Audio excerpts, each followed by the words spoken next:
I have seen impunity because we deal with it every day, but that was on another level. Who is very angry, also telling us, you bring your activism here, you will tell us, you will learn a lesson. The threats start there. Now the lawyers we are with are not doing much to question this. So the policeman takes our luggage, because we already had come with our luggage, and they tell our lawyers that they are detaining us for the night, that the lawyers should go and come back for us in the morning. He had already threatened us. He had threatened, I think with Boniface, he said that they will circumcise him the second time.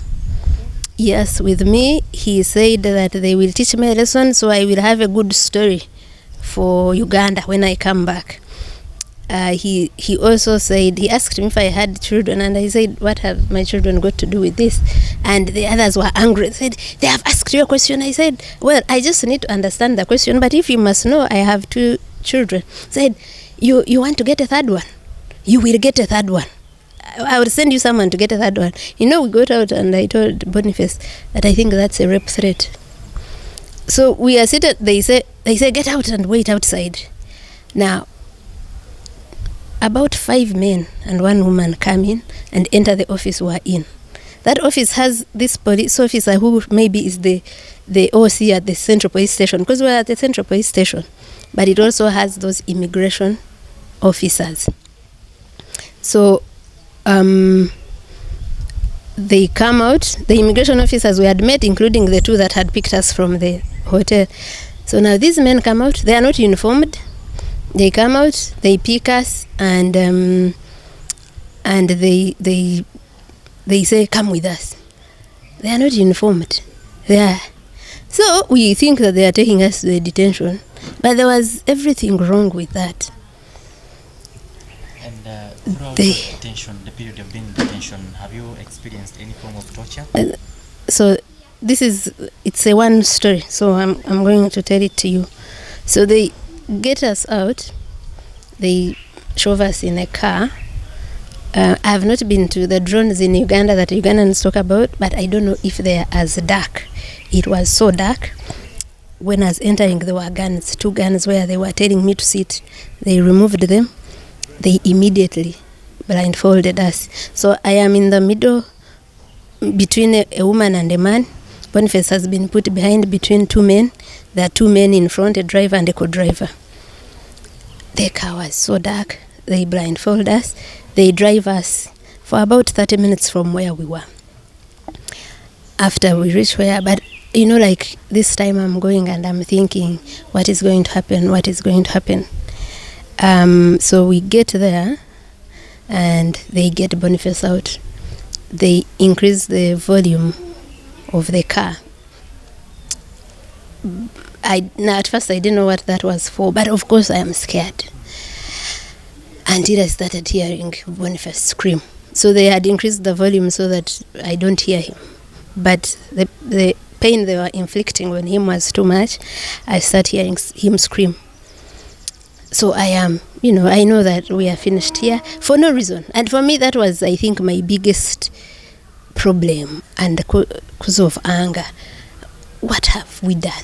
Like you don't know whether the crime is that you have come into Tanzania. You don't know whether there's nothing, or that you have attended a public court hearing. So after a while, maybe 10 to 15 minutes, they come for me. The woman that they brought orders me out, but they had taken us in saying things that you could tell these are real killers, really. Orders me out. I am blindfolded. I can't see. She's ordering. I don't know where I'm going. So one man pulls me, throws me. There's another one I fall into. They also move me just a bit. And I get there, and the first order is take off your clothes. Before you do anything, there's one who hits me with something on the back, and there's one who violently takes off all my clothes. They take off all my clothes, they throw me down, they handcuff me. You will see some of they handcuff me, but they tried to put a sweater before the handcuffs. So I think the injuries here would have been worse, but there's this, then there is this. They handcuff me, they tie my legs with my arms on my legs. They face me up. They put like a wood in between the legs and the arms and hold me up facing down. So you see, the reason I'm not standing well is that the feet have not been standing. So I am facing up like this. There's one hitting under my feet so badly. The pain was too much. And there's one shoving something in my ass. So that is rape by all standards. And the pain, I don't know which pain was worse. So the feet, I am screaming so hard, and I am screaming, and they bring something to cover my mouth, and they shove whatever. I didn't know at that point what they were shoving, and the pain is unbearable. So I think after like 5 minutes of that, but it could have been longer, they put me down. They violently pull that wood they had between. So I don't know if you've gotten that sort of position, that your arms are with your legs and you are like this. So I think there were two people that were holding that wood. So they pull it out. It's the one that must have hurt me here. My arm is still paining. It has been swollen. And they put me down. They pour water all over me.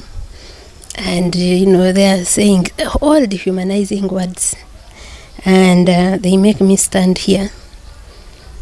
And now they take off the blindfold. So there's one talking to me. And I can't see, and saying, I'm going to ask you questions, I want you to answer me. The others, now it's when I see that there are like 5 men, plus the one here making them like 6, the others are filming.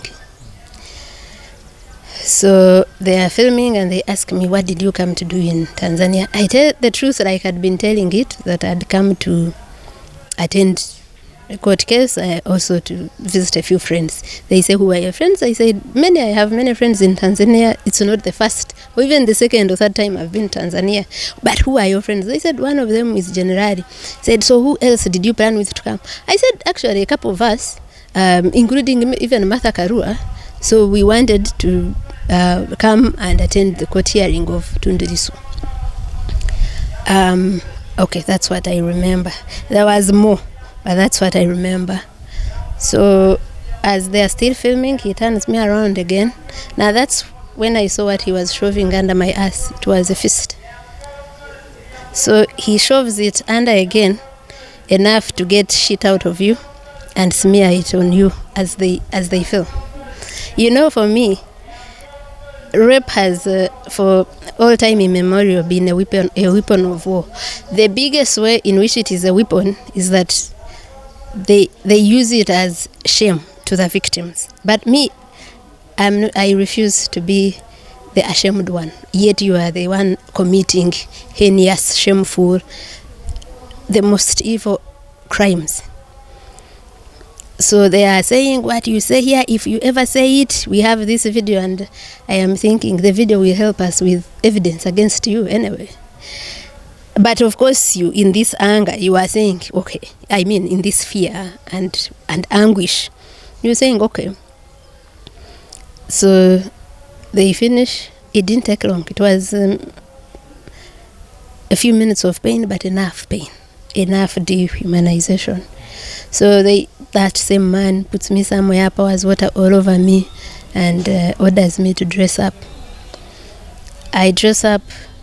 I'm blindfolded again. They ask me, do you have children? I tell them how many. I say a number that is not the actual. I say the years that are not the actual. They ask names. I say the names that are not the actual names. They ask me all those things, schools, whatever. But all that is to threaten you further, like really, really inflict fear, so that you never talk about the crimes they commit. So they go. Some leave, but they leave maybe 1 or 2 people to watch us overnight. Now, when they removed my blindfold, that's when I saw Boniface lying there. But I had been hearing him screaming. So they tell me to sit down. That's where we spent the night. It wasn't even like here where you're seeing pavers. It was dusty, whatever. So now the pain is too much. We lie down there all night. You don't know whether they are coming back. You're in that anguish. So in the morning, by morning my feet couldn't stand. They couldn't. So there's this guy that came, I think one of those that had stayed there to watch us, and told us to start moving around. My feet couldn't stand. They were swollen under, they were swollen up. But we tried. We are being ordered by our captors, and really brutal, violent ones at that. So we try. Of course, Boniface kept groaning in so much pain. I imagine they had beaten him harder. So I don't know what else they did to Boniface. So we try to step. Even now, I can't move properly. And we try. They let us sit again. We are seated there. We don't know where we are going. We don't know what's going on. But because they had told the lawyers that we will be at the police station where they had left us, I kept hoping. But for me, the daybreak alone gave me so much hope that maybe now we are surviving. So we stay there until around 10, but you don't know even you have no sense of time. But I just suspected 10 a.m. So they come, the same captors. Now I remember the lady, because I remember her voice. They order us to go and shower. The lady leads me to a small toilet to shower and change.